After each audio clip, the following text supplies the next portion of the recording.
On the last day of Passover celebrations, a gunman entered this synagogue in Poway, opened fire, killing one 60-year-old congregant and injuring three others.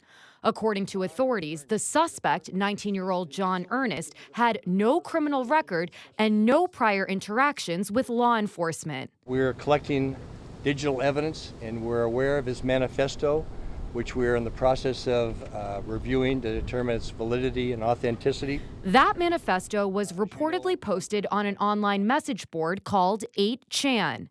It's the same website that was allegedly used by a suspect charged with murdering 50 people at two mosques in New Zealand in March.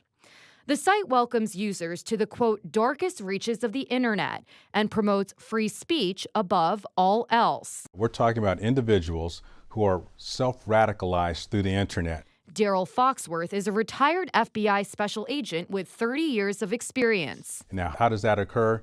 Through a number of ways. I mean, they go on the internet, they identify chat rooms, social media sites, things of that nature, and they start, ingesting this, digesting this internally, and then they find some reason to identify with these groups and take violent actions against others. He says federal law enforcement agents will sometimes monitor chat rooms when they're involved in specific investigations. Everything that they do, it's going to be done based on the law.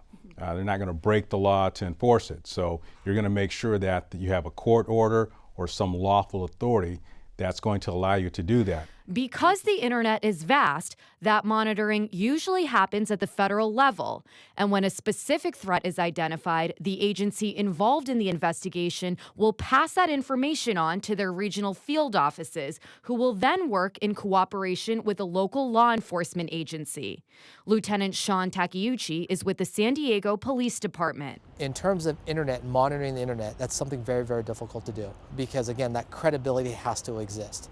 And so oftentimes we rely on our federal partners for that. With the internet, we don't know where that information is coming from. If the threat's being made in another state and it's coming across state lines, well, that's going to be very, very difficult for us to investigate. He says another challenge is identifying whether a threat on the internet is criminal and credible, or if it could be protected by freedom of speech. We have the Bill of Rights. We have the First Amendment and freedom of speech. So in this country, we have the ability to say things that we want to say without fear of prosecution, without fear of government intervention. According to the California Penal Code, a criminal threat is defined as a willful threat to commit a crime that will result in death or bodily injury to another person. The threat can be made in writing, verbally, or by electronic communication. Today, those threats have become even more difficult to track thanks to encryption services and private chat rooms.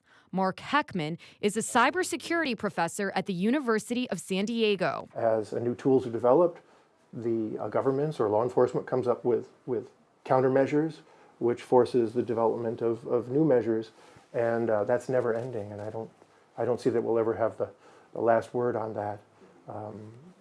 It's very difficult to stay up on what's new, on the latest thing that's happening.